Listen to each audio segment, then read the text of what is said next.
Wayne, what's up, man? What's going on, buddy? How you doing today? I'm good, man. I'm hanging in like a hair in a biscuit. I'm trying to recover from our live that we had yesterday. I had a little too much whiskey on the air, so I'm trying to recover from that. But other than that, I'm good, man. I've just been busting ass and working today. What's been going on with you? I think I was the only one on air last night that wasn't partaking in alcoholic beverages. Maybe Tiffany wasn't. I don't know, but I know you were, and Chad and Bob always are. Not as much recovery needed, but yeah, same man. Had a really good time on that show. It's really a thing for me. I've never done a live broadcast, whether it was my show, your show, or anybody else's show that I've ever guested on, that I did not have at least 2 fingers of whiskey on the desk with me.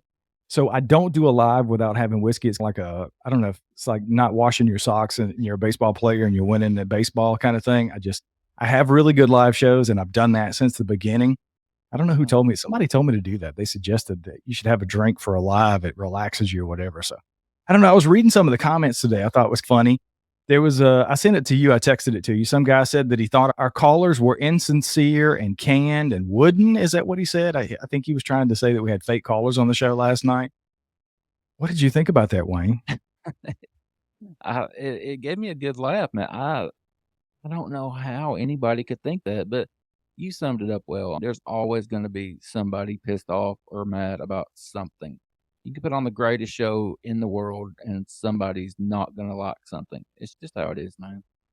I know. I just thought it was funny because I was literally having to call these people back because I was missing phone calls, and we're doing this janky setup with my cell phone. So I was literally calling these people back. You hear the phone ringing. They think I was just going down my friends list to call people to say, "Hey, make it look like somebody's listening to the show." I don't know. It's just Well, funny. he But we're he not here said to it's talk. AI, right? Didn't he make that comment? Did he say it was AI? I didn't catch the AI part. Maybe he thought we had AI voices. And I think I know what it was because I played the clip of John that had been on the show before, and I played the clip of Stan Gordon that I'd interviewed a couple of years ago. And I think he might have tuned in while we were playing those because we were all just sitting around like bumps on the pickle while they were talking. But it was pre-recorded audio. I said, dude, if you'd stuck around, you could have seen the phone was ringing. I was calling people back. We were joking about it. So whatever. People are what they are. But we're not here to talk about that. We have a guest tonight on the show, which is something definitely new for us. We had a guest last night with Chad and Bob, but their family, they're like first cousins. They don't really count. But this guy is not. So let's get to it right now and bring him on and let everybody get to know him as we get to know him. We got Brent here from the Tall Ones. Welcome to the show, man. Hey, thanks for having me, Brian and Wayne. It's good to be here. We are glad to have you, man. And I know we're working with a little bit of a delay, so we'll work that out and we'll press on with the show. But so, Brent, for people, me and Wayne included, who don't know a ton about you, let's talk about what started your journey in Bigfoot, what got you interested in the subject, and what drove you to start your YouTube channel. So, talk a little bit about that. Give us the history of Brent and Bigfoot. Yeah, for sure. So I've always been interested in the subject. I think Harry and the Hendersons is what really captivated me. Saw it as a kid. I was like 6, 7 years old and just fell in love with the character. And I'd watched Unsolved Mysteries in search of, and it was always in the peripheral of outside of my life. And it was probably about 7 years ago. I was like, man, I really need a hobby because I'm a business owner. So doing a lot of work with that and have 3 kids and doing that. So I really need something for myself. So I like Bigfoot, so let's just look into that. And I remember the very first search that I put in the internet in Google, it was the difference between a Bigfoot and a Sasquatch. That was literally the very first part of my journey into the Bigfoot phenomenon about 7, 8 years ago, and found out what that was and the difference there. And I just slowly got more ingrained with the subject, learning more about it. This is when the Facebook group started to really take off. And so I started to meet more people that way. And met some people locally, and I live in Washington State in an area that's supposed to be one of the more active areas in the country.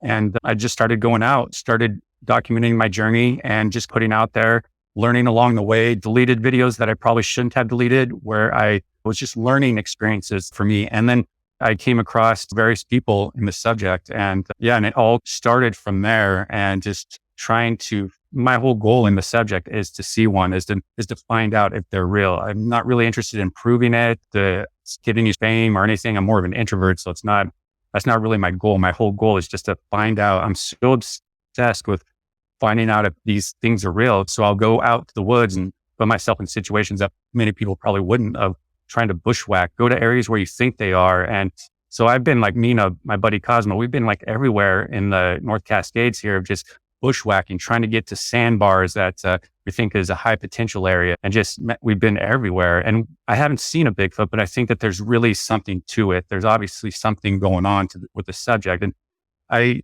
prefer to investigate more remote areas where there's not a lot of people at. For me, it's less human contamination that way. So I don't have to worry about running into other people really.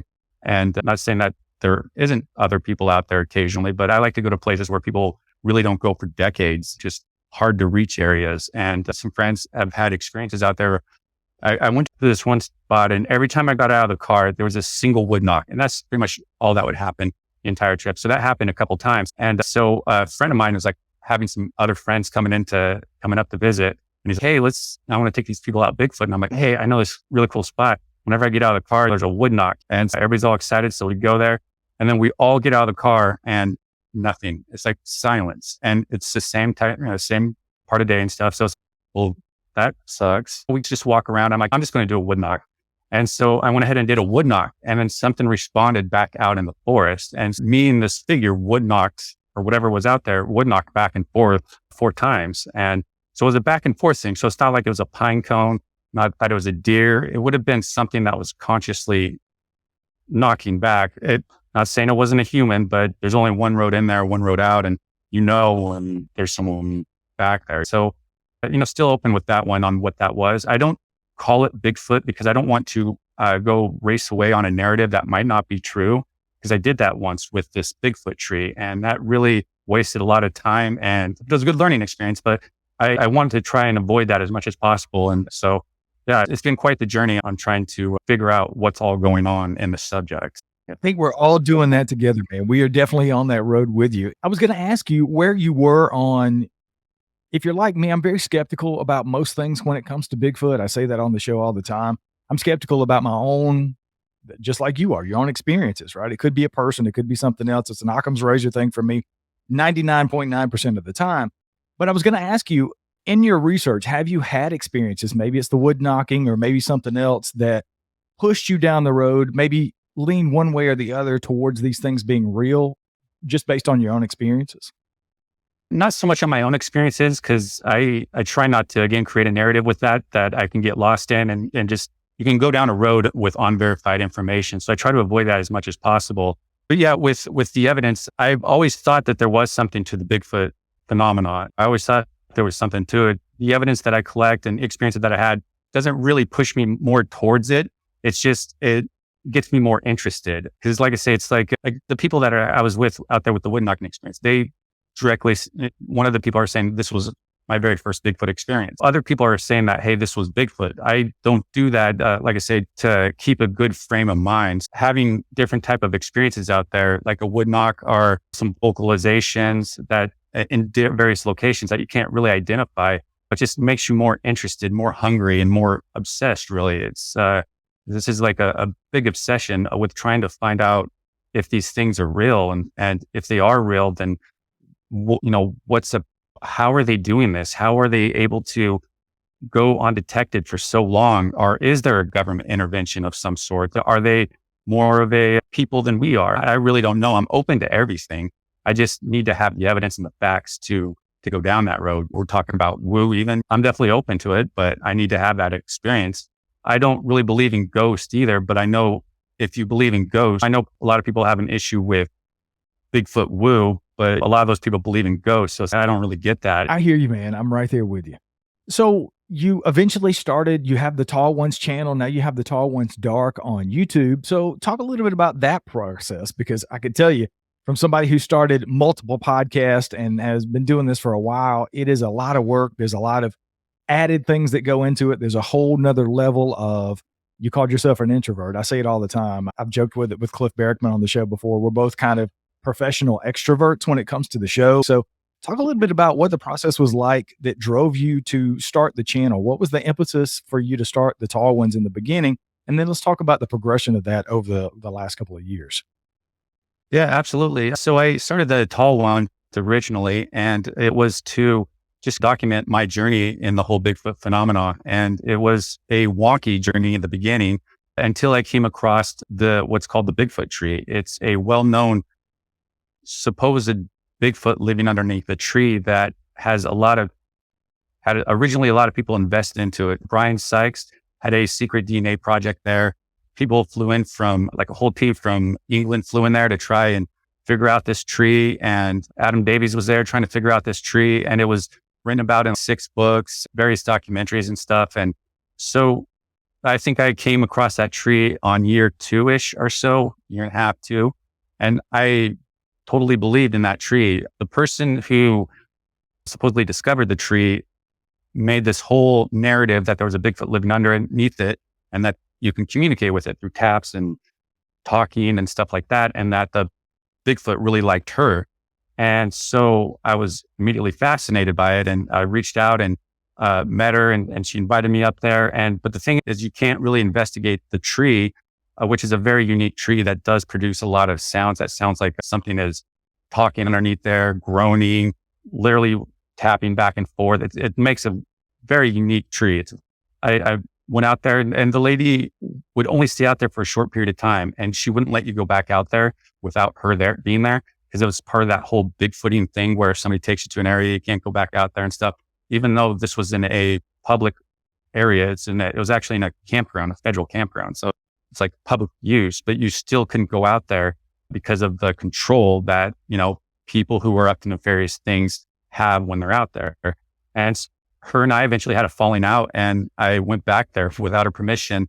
And I actually talked to Stephen Stroyford the night before, and I was going back there. I was telling him what I was going to do to try and solve this, because before I was trying to find the cave entrance. Me and my buddy we're trying to find the cave entrance. So we were like literally quarter mile away, because we were like, start working that way, because there has to be an entrance to this alleged cave. And so after her and I had a falling out, I went back there.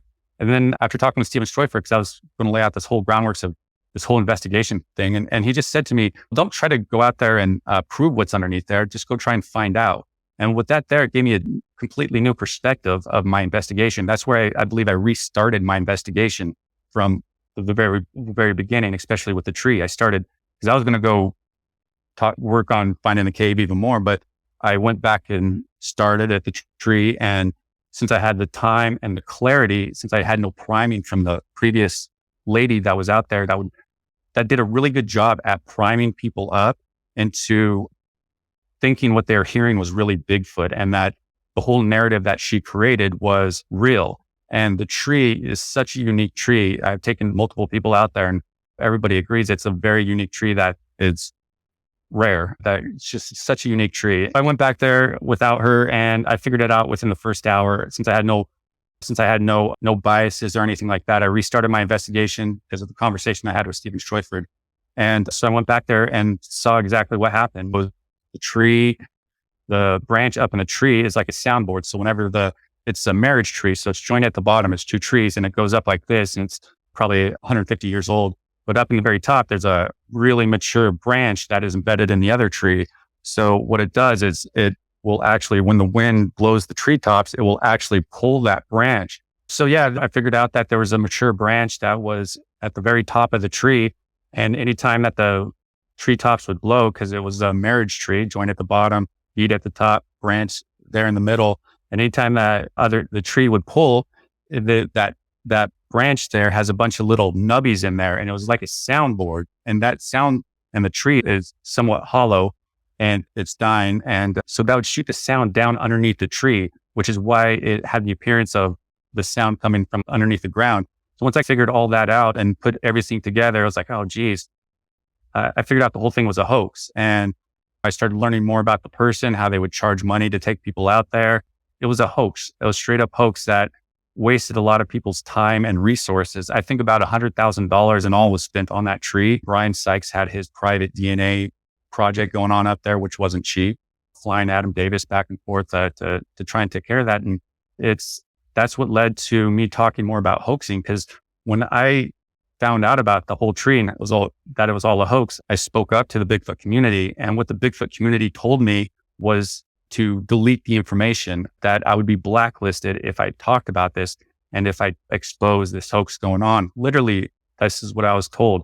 I had all this opposition from social people because she went on there, victimized herself, saying, "Oh, this person's still my research, XYZ," and it was just a really, because in this subject you can't really talk about hoaxing, and at the time it was really taboo, so it was really nobody really wanted to talk about it. But I wasn't very happy with that because you have somebody here that's grifting, that's lying, that's hoaxing, and other people are wasting their money on it. And because it was going to try to continue going on, as far as what the person had planned, because they wanted to start a gift shop up there and start doing tours out from up there and start charging people a lot more money and stuff. And it's like, why isn't the Bigfoot community having more of a reaction to this? So I kept pushing it and pushing it. And then I got more and more examples of, look at these other people hoaxing, to try and help educate people, or people like me getting in the subject of realizing that these people are out there. Because when I first got into this subject, I was incredibly naive. I'm like, all right, this is a hobby. I want to believe everybody. Sasquatch, Ontario. Yeah, I believed him when I first got in the subject. Quickly went off of that. You believe in people because I don't usually have people in my life that are liars, that you can't trust. I don't have people like that in my life. So it's like, when you encounter them, it's like you try to give these people the benefit of the doubt, but it's not. These people are just straight up hoaxing. They will lie to you straight to your face. They will be your friend straight to your face and then stab you right in the back. That's just how I found a lot of these people were in this subject. And so I just try to give people examples of, this is what to watch out for. And over time, I've developed better ways to talk about it, as far as trying to minimize the drama and the blowback from what I'm talking about. Because some of the stuff that I talk about, a lot of people have an emotional response to it because they like the researcher, or they like the evidence, or the event. If there's direct evidence to conflict with that and say, hey, no, this is actually what's going on, I feel that we should have every right to have that information out there. And the Bigfoot community, again, did not like that type of information. And so I really pushed and fought to push this more onto the community of getting people to realize what this subject is, the underbelly is, and how it's affecting Bigfoot research, because so many people waste their time on bad evidence, bad research of bad investigators, and they go out there and get discouraged or don't have the results because they think that they're following a protocol that is supposed to elicit Bigfoot and bring them in and stuff, but it's really not. And so I feel that we really need to verify all the information, evidence, people, all this stuff before we start going down that path of believing it, to start believing in that narrative. And I think that's the most responsible way for us to go about our investigation, be it whatever our goal is in the subject. Now, we also have to recognize that all of us don't have the same goal. I have a goal of seeing one. So I'm more into the bare facts and the truth. What's going to get me to my goal the quickest? And so that's what I do. And that's why I take the approach. That's why it's more no nonsense. It's, hey, this is the facts, people, because I know there's other people like that believe that, or that want that type of information and delivered that way. So it's just try to get that information out there in a way that people can digest it and minimize the blowback, because a lot of the times the people that you're talking about will send their followers at you to try and get you to remove the information, to try and silence you. On my channel, I actually read the comments of some of those people. And if you notice, it's not so much about the evidence that I'm talking about or what I'm talking about. It's emotional for them. And that's something we need to recognize if we're going to start changing how we have our conversations, because I believe that having discussions in a way that's beneficial and respecting the other side that you're trying to talk to and about their audience, respect them, I think we'll have better luck at having open communication and discussions for us all, so we can, really sort through what's fact and what's not, and come to terms that, okay, so maybe this person isn't as honest as we thought they were.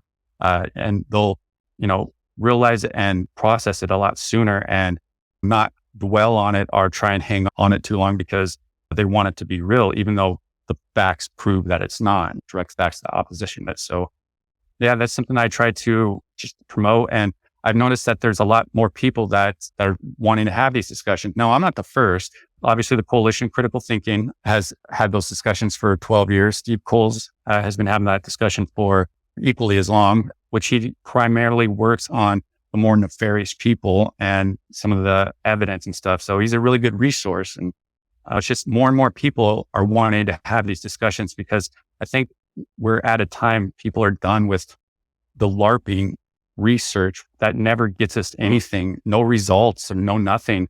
It's just people looking good out there looking for Bigfoot, but never really doing things that are working and stuff. And it just, I don't know. It's pretty much, sums up then started the YouTube channel and the Tall One's Dark, just to not everybody, because the Tall One's channel is more my journey. So I started talking about hoaxers on there, but then I switched to the Tall One's Dark because I had people saying that they don't want to have drama on that channel. So it's like, I try to respect everybody's opinion and try to limit it. So I try to put the more other stuff on another channel, but I do occasionally still post about hoaxing. I like to have more of a diverse channel. I do a lot of boots on the ground. So you'll see a lot of investigation stuff over the last many years, going out with different investigators and trying to help them out with achieving their goals and all that stuff. And it's just, it's just a journey, and where it goes, I'm not sure. It's never going to be monetized. It's just going to always be an honest, transparent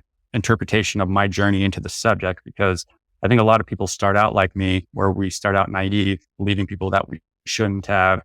And as a result, we waste our time. We get disillusioned. We get burned out. We just, go down roads and paths that we don't need to go down. And so if we can just get more information, more discussions like this, but in a way that's not derogatory, that's not going to cause ad hominem attacks and just detract from the information being provided. So pretty much it. Yeah. Brent, I really respect that. I'm new to your channel. Brian sent me a clip just last week when we talked about having you on, talked about potential guests, and I was all about it once he sent me a video of yours. And the reason that is something that you spoke a little bit about, is your approach in dealing with these hoaxers. Just go out there and give the facts. No personal attacks. Try to keep the drama out of it. And that's something that I can really respect, and something that Brian and I are trying to implement in this show. But man, these people get under your skin. It's got to be hard. It has to be hard to keep it on that level and that professional. That being said, of the people that you have looked into, and we talked about a few before we started recording, is there anyone that sticks out as just really got you going, that just like really bothered you with what they were doing, other than the one you just spoke of, the Bigfoot tree? Yeah, I would probably say Randy Brisson up in Canada, because it's an interesting story of an investigator that has been known in the subject for over a decade, has produced evidence. He has that, he says it's a picture of a Bigfoot head that's on a stump and looks fake, and it's only one picture. And so that individual there, I'd say, bothers me a little more than others because of how he is able to manipulate his audience into believing him, even though there's direct eyewitnesses. Because so Randy, he's a Canadian Bigfooter. He has his YouTube channel there. And so back in, I think it was 2012 or so, the BFRO went out with Randy Brisson up in his research area, to go Bigfooting with him, because he invited them out there. And so they went out there with them. And out there during the other people on the investigation was Thomas Steenberg, Cindy Dosen, and David Hill, and 3 respected researchers, highly respected. And so they're out there having Bigfoot activity with Randy. Bigfoot was throwing rocks at him and stuff. And Randy was like, here's all the activity and stuff. And Randy had his friend with him, Zoli. And the 3 people there, they're like, something's not right here. So they got together, devised a plan, had one of them go back. It was Thomas. He went back. I believe it was Thomas. Went back behind Zoli and witnessed him actually throwing a rock and then blame it on Bigfoot. And then it was that was David Hill that saw that. And it was Thomas and Cindy that saw Randy Brisson throwing the rock and blame it on Bigfoot. And Randy's response was, oh, no, I was just trying to swat away flies and stuff like that. And they never had activity out there unless they were with Randy and Zoli. And so that one there really bothers me because of what he did to try and protect the hoax. He threatened to kill somebody, shoot him in the heart with an arrow, because if he saw them in his research area, which is a public park or public area. And he also threatened to put somebody else in the hospital for speaking up about him hoaxing. It was the Buckwash crew that exposed him and showed that he was a liar. He even showed where Randy took that picture from the stump, how literally Randy was just right off the road. He wasn't deep in the woods like he said. So there's a lot of evidence to support that Randy Brisson was hoaxing. For so long, Randy was able to keep that more under wraps because it was too taboo to talk about it, until I found out. I actually believed Randy. I thought he was a legitimate researcher until my buddy Sean, with something to Sasquatch about, was I'm like, hey, yeah, I should have this guy on. And he's, yeah, but that guy's a hoaxer. And then he proceeded to tell me how Thomas Steenberg, him watching Randy Brisson throw the rock. And so I posted that on my channel of Thomas Steenberg's testimony, which he is probably one of the most credible people in the subject, as far as most respected and just looking for the facts and never deviating from them. And so I posted that on there, and Randy did respond to it. And I'm in the works of doing a follow-up video to show more facts, because I just put Thomas's testimony on there and I figured that would be really enough. But a lot of people, it's not, because you can show some people the facts, but it's going to take them longer to really process it. Or they're going to need more abundant facts than what's the obvious facts. They're going to need more obvious facts. So I'm working on putting something together to really articulate and show the Randy Brisson hoax, because a lot of people are out there saying, oh, he's such a nice guy and stuff. Is he really? That's the thing with these hoaxers. They're always so nice to you up front. Like the lady, she's known as being one of the sweetest people in the subject, but knowing her and the stuff she does behind the scenes is as cutthroat and manipulative as you get. And that's what you find with a lot of these hoaxers. It's the same type of personality traits. And those are the only people that I will discuss. I won't discuss other people that I feel are hoaxing, because I think that they're not really hoaxing for nefarious reasons. They might believe what they say is true, or it's something so innocent that it's best not to take that away from them, because I think that's so much they have in their life that gives them so much meaning. To really take that away is it's not really needed. So I just focus on the top tier, narcissistic, difficult to talk about people that get the most negative, that has some of the most fan base, that gets you the most negative feedback. And so I prefer to talk about them, not to grow my channel or make a name for myself, just because those people are harder to talk about. The whole Randy Brisson thing, that's I didn't even know about it. And more people should know about it, especially if they're going to go out with this guy, because he takes people out there, and you really got to watch out for some of these people. I needed to do a better job at explaining the Randy Brisson hoax with my original video, which is something I'm working on, and working on better with my communication. Like you're talking about, I feel that the communication of how we talk about these hoaxers and hoaxes and stuff is really important, because we don't want to turn people off. We don't want it to make like we're personally attacking the person. We just want the facts to be discussed and to be out there. Yeah, and I appreciate that, just like Wayne said, because I did the complete opposite of that when I got pissed off about the latest bullshit from Mike Patterson. Sasquatch, Ontario, when those ridiculous pictures were released and everybody was sending them to me, and I was seeing, oh my God, great pictures of Neff. Oh, that's so wonderful that he gave you permission to show the pictures. And I went off on social media and I called him out in just about every Bigfoot group there was. And it wasn't necessarily a personal attack. I just said, you should be ashamed of yourself, dude. And I meant that, and I stand by it to this day. I did not take the correct approach. And there was a lot of people, of course, his people backed me into a corner and started going off and doing their thing. He's got 75,000 subscribers on his YouTube channel.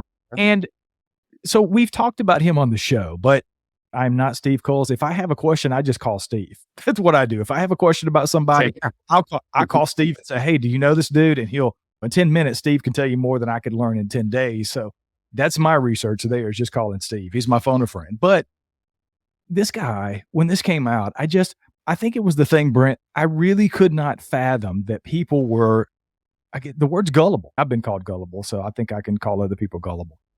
It's just gullibility, I think, or you can tell me you know a little bit more about these people, and that you've definitely, I'm researching it now. I'm writing a whole chapter in the book about some of these traits that causes people to do these hoaxes and why they do it and the different reasons.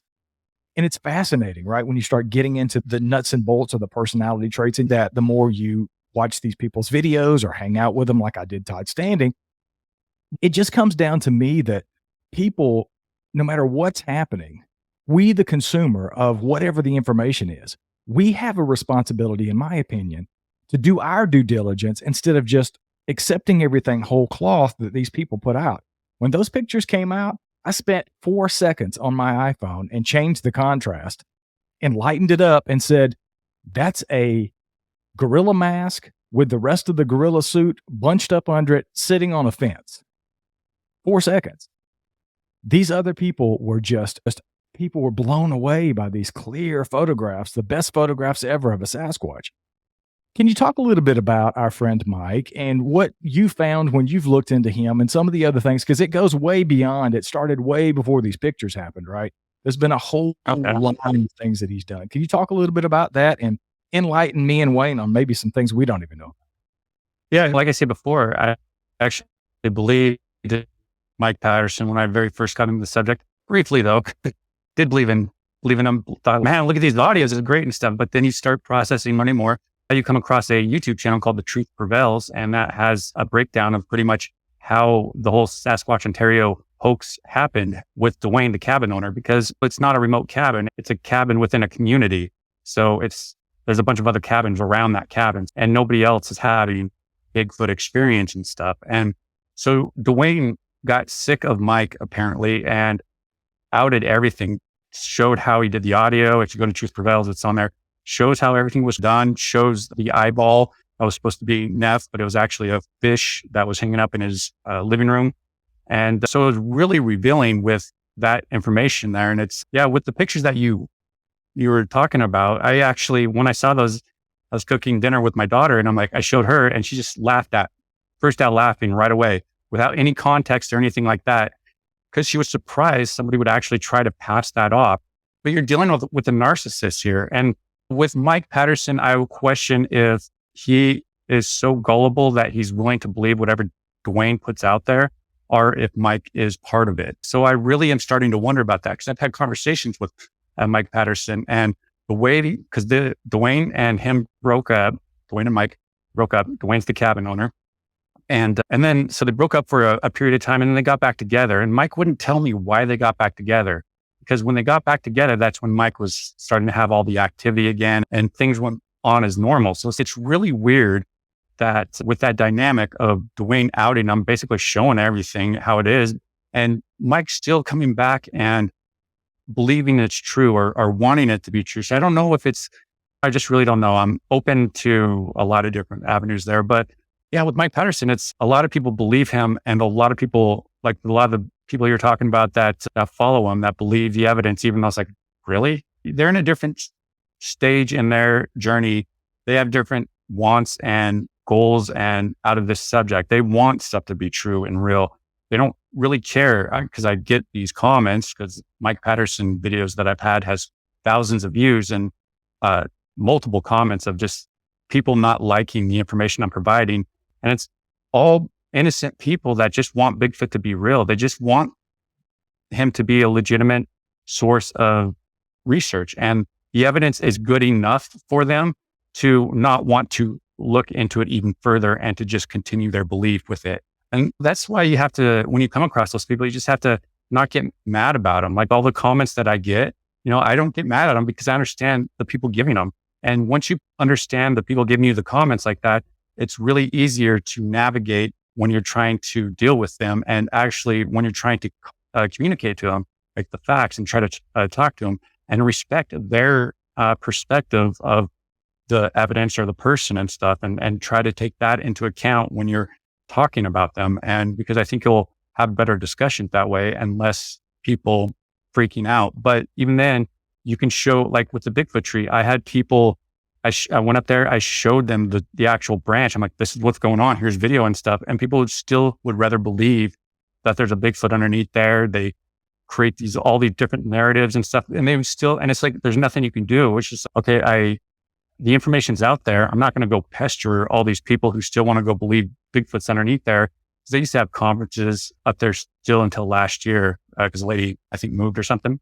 So they're having conferences up there at that tree and all that stuff. And I didn't go up there or, hey, this is what's going on or anything, because, it's just let them have it.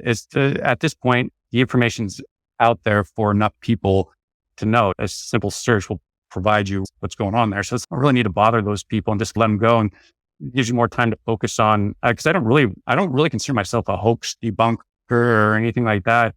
I'm just somebody who's relaying facts and information that other people don't really want to talk about because they don't know how to have those conversations, or just aren't interested in them. And that's all. I don't consider myself a debunker. Like I was actually thinking about it. I'm not even sure what hoaxes I've actually debunked. I've talked about hoaxers and them hoaxing, but that's other people giving me the evidence and stuff with the Bigfoot tree. But even then, and known, but it just wasn't out there in a way that it needed to be out there, because you couldn't talk about the hoaxers at that time because it was so taboo and stuff. Yeah. So with Mike Patterson, he's a great example of somebody who will fight to prove he's a legitimate source of Bigfoot evidence. And he's always going to have an audience. I think his audience is more the year 1 to 3 people that are only in the subject for a few years. So they're still new and haven't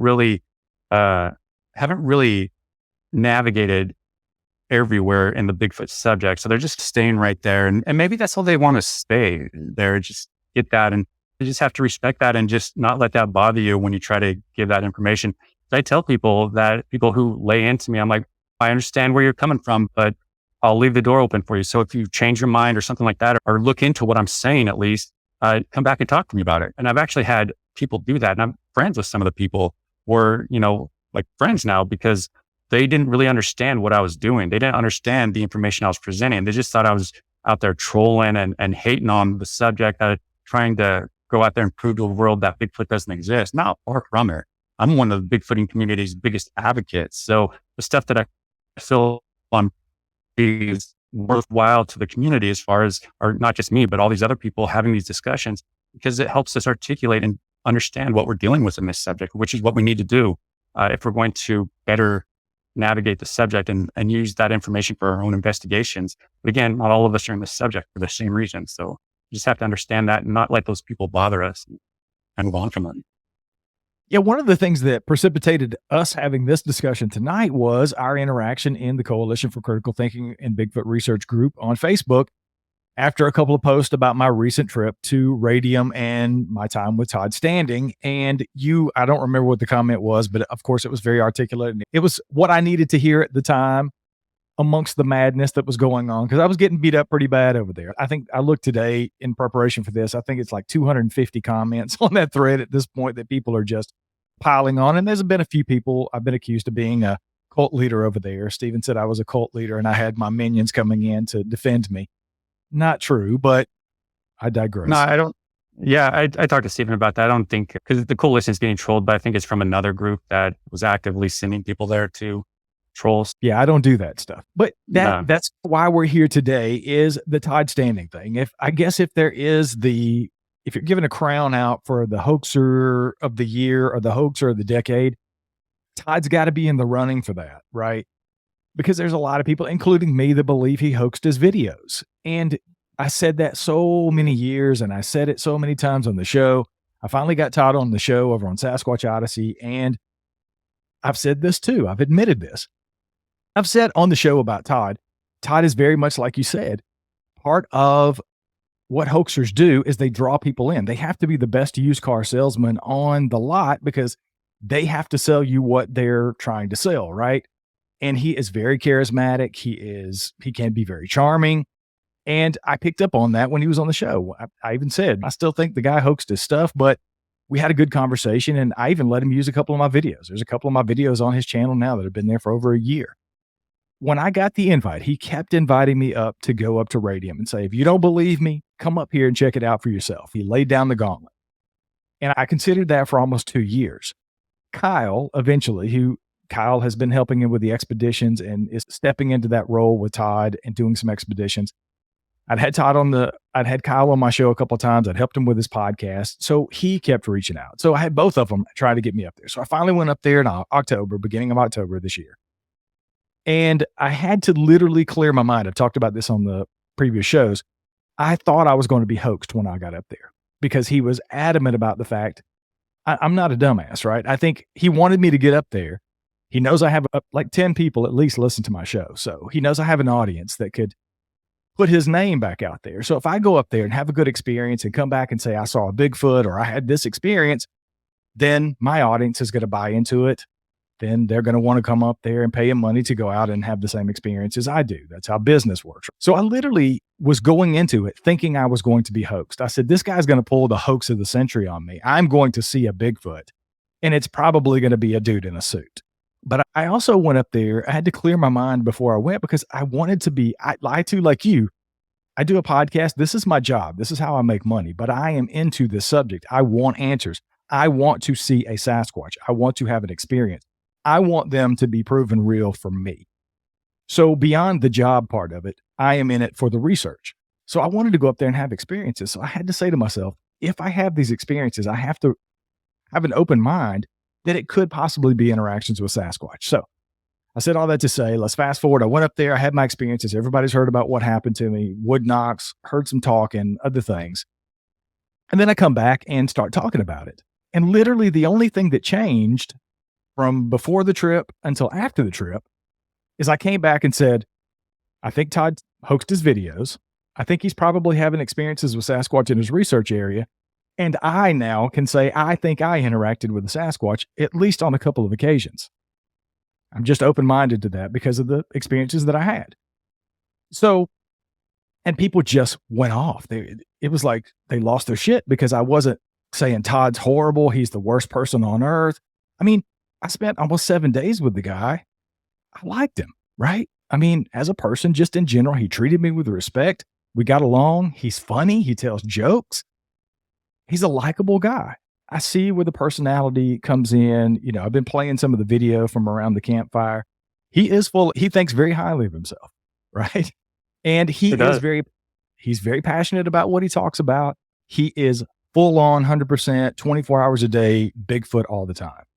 So I get the personality thing, but that kind of like what you were saying earlier, it wasn't really about what I was saying that people were so upset about. It was the personality problems that they had with Todd. They don't like him as a person. And then I was getting attacked because I said that I liked him. So it wasn't really about the evidence or what he had hoaxed in the past. And I've said this, and I want to get your opinion on this, Brent. I think I know where you're at on this and how you feel about it. But as I get older, I tend to look at things a little bit differently. And I've used the analogy a couple of times now about my grandmother being murdered when I was 7 or when I was a child. I was much younger than that. I think I was 4 or 5. She was murdered and the guy got out of prison after 7 years. I'd hoaxed some Bigfoot videos 12 years ago, and the dude's still in jail in a lot of people's minds because no matter what happens, he could literally walk a Sasquatch into town tomorrow on a leash and it be proven as a species, and people would not accept it because it was Todd. I've got to a point where I think what he's doing as far as the research is legitimate because I watched them do it and I saw what was happening. I'm not into the mind speak thing. I'm not picking up what they're putting down with the telepathic communication and stuff that he and Ashley are into, but they certainly believe it. They are 100% into it. But I said all that to say, if he's doing real research now and trying to push this species forward and try to get the recognition, does he ever get a pass for the stuff that he's done in the past? Because I'll never change my mind about him hoaxing his videos. I've seen them since I got back. I watched Discovering Bigfoot when I got back, and I literally laughed out loud because they're laughable. But does he ever get a pass? Where are you on the Todd Standing thing? And here's the other thing. I know I'm throwing a lot at you. When I got back, people were saying, I can't believe you went up and spent 7 days with a known, proven hoaxer, right? Now, I have done some research on Todd. I'm not a researcher. I don't bust hoaxes like you said. But the cursory research I've done, I've never seen anything that has proven Todd to be a hoaxer. So let's start there if you want. Maybe take everything in reverse, all the other stuff I threw at you. We could talk about too, but let's start there. Do you know that it's been proven that Todd is a hoaxer beyond a reasonable doubt in the community? Do you know any evidence that's out there that's proven Todd has hoaxed something in the past? Yeah, Steve Coles is a better person to talk about this, but as far as a Bigfoot running up this hill, Steve Coles found out it was actually a fireman that was paid by Todd. Yeah, Steve Coles is a great resource he did a video about it of breaking down how Todd was caught hoaxing, even to the point where the Bigfoot has the same mole as his dad does. The black-faced one has the same mole as his dad does and stuff. Is there like a smoking gun that's, oh wow, look, there it is. I don't know. I guess it's subjective of how you interpret the evidence and where you're at of how you view it. So I think it's probably subjective. I don't know if there's a really true smoking gun, but we're at the point where who really believes it, unless you really want to believe in Todd to the point where you're willing to overlook all the red flags. And we were talking about the coalition. The coalition, it's a great resource, especially the search engine, because a lot of stuff has been talked on there. Unfortunately, it's in text format when you talk to other people. So you lose so much communication way of talking to other people. So it's the worst way to talk to somebody. So I think conversations can get out of hand real quick, how you interpret what someone's saying, so that's something to take into account when going and having discussions in a text format of how it's one of the worst ways to talk to somebody. But yeah, with Todd, there's no direct evidence, like I say, but there's no reason for us to believe him. And with what you did, I probably would go up there as well the area that he goes is well known historically for Bigfoot, all the way back to First Nations and stuff. I think some of the tree breaks and stuff that you guys saw could easily be wind related. The two trees coming together easily could have been a weather related, because you have billions of trees out there. Some will eventually fall into place. That looks man-made almost. You also have First Nations people out there historically for the last hundreds of years setting up old teepees. And I know Todd took Les Stroud to an area that Leon Thompson with Bigfoot Okinawan, he went to the same area and found out it was First Nations. It was Gullible White Guy that he made a video on, Bigfoot Okinawan, and goes out there where the First Nations are putting up their old teepee structures, and they're actually heritage sites where you can't even touch them because some of them are hundreds of years old and they're massive. It's not like one person did it. It was a whole tribe of people putting all this stuff up together, and people who aren't educated in the woods will come stumble across it. And I think that's what Todd's doing a lot right now, is he's coming across stuff and interpreting it and getting lost in the narrative, like with the whole mind speak and how he is able to understand things of the Bigfoot's personal nature and not having that information to really show it. And I really liked what you did when you asked him about the footage, the before and after. Where is it? And how Todd's response was, there is none. Steve Coles did a really good job on collecting this information and storing it, because a lot of the stuff was quickly deleted by Todd when he got found out. When things weren't really going the narrative that he wanted, he would do a dirty delete. But Steve Coles luckily would save this stuff and compile the information to show that he's not really somebody you can really trust. Now, you talk about how long does somebody need to be on that, be labeled that. And I think you're talking about how someone went to prison. Even though 7 years is nothing, they did time. Todd has never did time like that. He's never took accountability. And I think that's something that the people in the coalition, I think, were going after you about, is that I don't think that they felt that you held Todd accountable for all the, confronting him or talking to him about it, because I think everybody would want you to talk about that stuff, confront him about these hoaxes. You did it with asking about the before and after, but I think that's what people wanted, because you had an opportunity that a lot of people don't.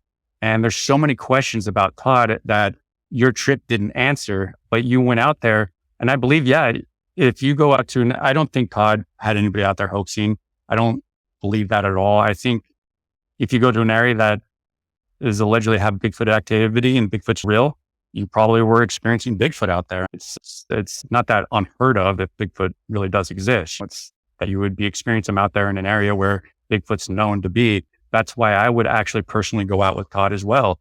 I wouldn't want to pay the fee, but I would go out there with him because of the area that I know. And I might have the opportunity to debunk him, might catch him with this hand in the cookie jar, something that you easily could have done as well.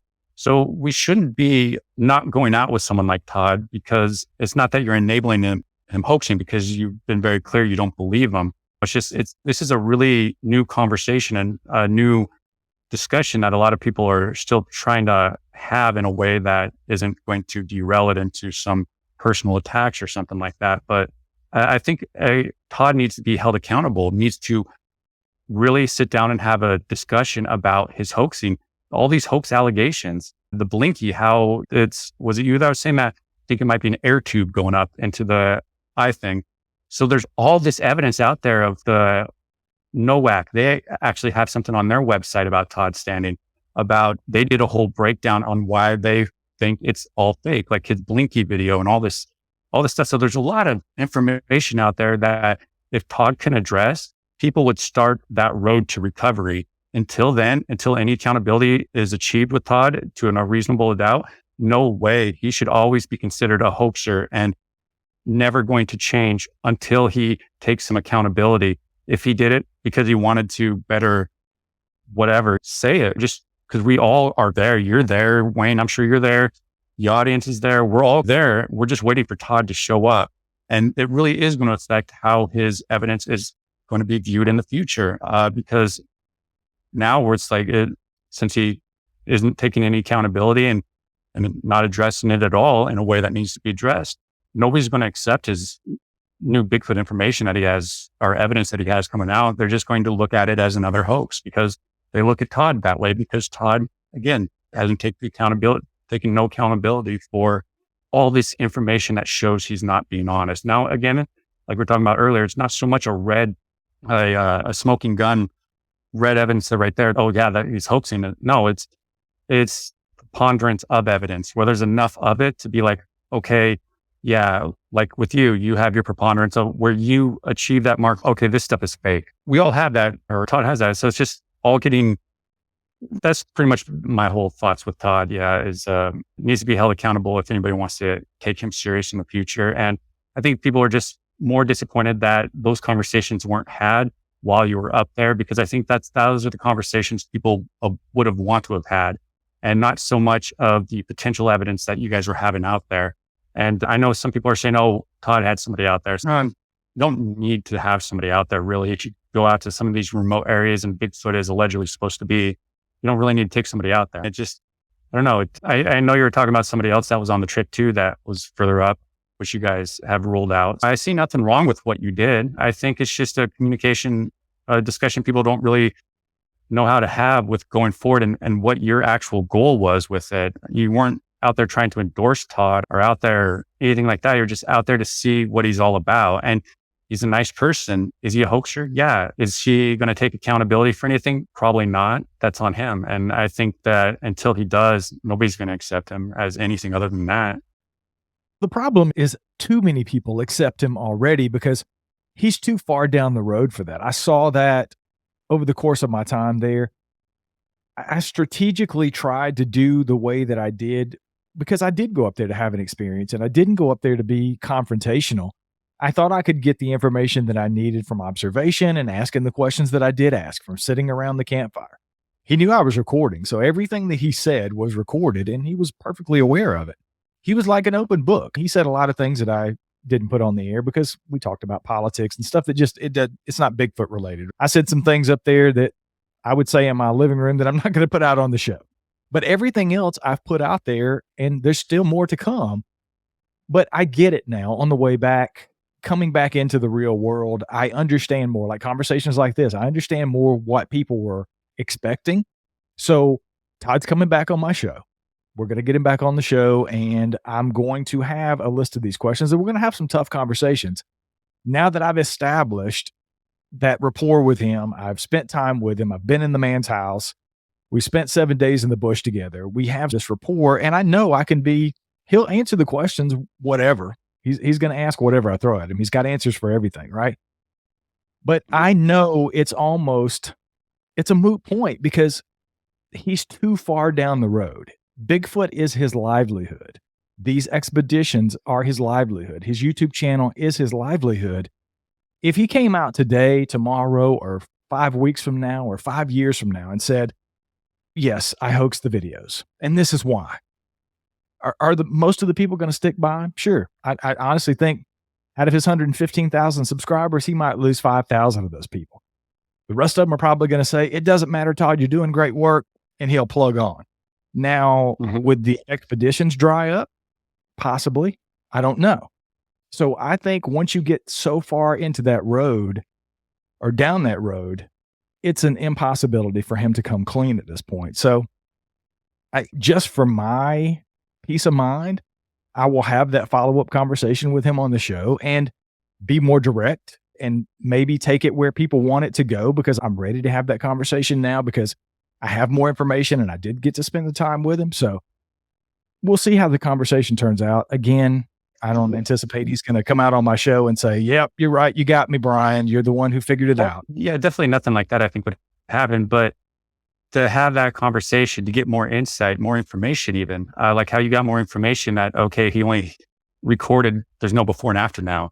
Now, I believe that comes with a previous statement that he did make. So I'd have to double check that. But you can always get more information, even though it might be a moot point. But I think people would want that conversation to be had because it's such an ultimate room. And to Todd beforehand, be like, hey, this is what obviously, would you mind addressing a lot of the hoax allegations against you? Do you mind if we bring up the NOAC website? Do you mind if we go over Steve Cole's stuff? Because he has a whole page dedicated to Todd Standing and stuff. So do you mind if we go talk about this stuff? And Todd, anybody that's honest and legit would probably have no problem talking about that stuff. But if somebody who has something to hide, yeah, they might not want to. But Todd, I think, might be at a point where he will want to have more discussions like that to try and help build his public image back up. So it might be, he might see it as beneficial for him to have those conversations. And it's going to be up to us, to the viewers, to believe him or not. And he's probably not going to be like, oh, yep, I hoaxed it. Good, you got me. It's not going to happen like that. We're going to get more information that is either going to help us decide that he is hoaxing or isn't hoaxing. It's going to help build that rapport of accountability in the subject, having these discussions with one of the most prolific people in the subject currently that has all these hoax allegations. I think having that discussion will help the subject be healthier in the future by allowing them, because you're going to have the conversation in a way that's not going to be accusatory, where he's going to have to go defend himself and you're going to, start attacking him and all this stuff. You're not going to have that conversation. You want to discuss the facts of what people are saying, of this is what has been found about this Blinky video and this video. This is what Steve Cole's found. And if Todd is going to have those discussions in a way that he will allow it to be, then I think that would be great and really beneficial. Will it happen? I don't know. But if you could make that happen, I think that would be one of those turning points in this subject of bringing honesty and accountability back to the subject, which is sorely needed. And if we can get this elephant addressed in a way that will help us understand maybe Todd's motives or something, I don't know, it will just help him actually going forward with how people perceive his evidence. And if they want to accept them, people will never, there's going to be people out there, a group of people out there that will never accept them. Always consider him a hoaxer, and that's fine. There'll be people who always think he's legitimate, never hoax. That's fine. Everybody's going to be in all their different groups, whatever. It's just, where's the discussion? What's the facts? And that's the thing that needs to be focused and had at that point. I definitely agree, man. I'm definitely going to do my point. Wayne, you got something? Yeah, I personally think, how many subscribers does he have on his YouTube channel? Brian, did you say 150 something thousand? 115,000. 115,000. You and I have talked about it before. It's the Howard Stern effect. I don't think most of those subscribers, and I could be wrong, I don't think most of those subscribers are there having his back. I think most of them are there, what's he going to say next? Like, how bad can it get? And you made a great point, Brent, that he hasn't ever taken any accountability. He certainly hasn't. But I don't see any benefit of him doing it. I mean, obviously, we would love to hear him admit it, but I think he thinks it's not going to make a difference. And I don't think it would make a difference. Everybody out there already has their opinion, and I just don't think he thinks anything good would come from him admitting it. We all want him to, but I just don't know how much of a difference it would make, in my opinion, anyway. Yeah, it would probably make a difference, but yeah, I don't know. I get it, but it's one of those things where, damn it, Wayne, you stumped him. It would be great if he would take responsibility for it. And I agree. I think everybody should take responsibility for their mistakes and the things that they've done. But for Todd, I think he's just too far down that road, and he knows which side his bread's buttered on, because he doesn't feel he needs to take that responsibility. And I think that may be what Wayne's saying, because even if he did take that responsibility, all the people that already knew that about him would go up, yeah, finally, and then that would be it. And then the rest of his subscribers and the people who are in his corner would still be there, and he'd still be doing the same thing he's doing next week. I think the only thing for him would be a negative, because he would lose his revenue stream, because I think a lot of the people that are paying him $3,000-$4,000 or whatever they're paying him to go up and spend a week in the woods would probably not do that. There would probably be a few, but there wouldn't be the numbers that he has now. So again, I wish he would do it. I wish a lot of things would happen in Bigfoot. I wish he would drag one in tomorrow from out of the woods and solve the mystery for everybody, but I don't know if that's going to happen. I appreciate you coming on. Go ahead, Brent. You get the last word, man. Oh, yeah. I remember I was going to say with Wayne's question, though, it's the character. It's Todd. It shows Todd would have character if he did fess up. But like you're saying, it's not ever going to happen. But if he can at least have additional conversations so we can learn more about what he's being accused, some of these accusations against him, if we can learn more information about that, again, we'll get more information as viewers to better decide if Todd's legitimate or not. Say there will always be people on his side, and that's what it will be. There'll always be a cycle of people coming and going, and all we can do is really talk about it. But it was great that you went up there. I see nothing wrong with it. I would have went up there myself to try and figure out if he was hoaxing or not. But you went up to an area that had a lot of history in Bigfoot, so it's not unheard of that you had experiences out there. And why it's so unfounded you went up there, it's like, not, I would. It's such a squatchy area, as they say, that why wouldn't you? I think most people that give me shit online would have went to. They just wouldn't tell anybody.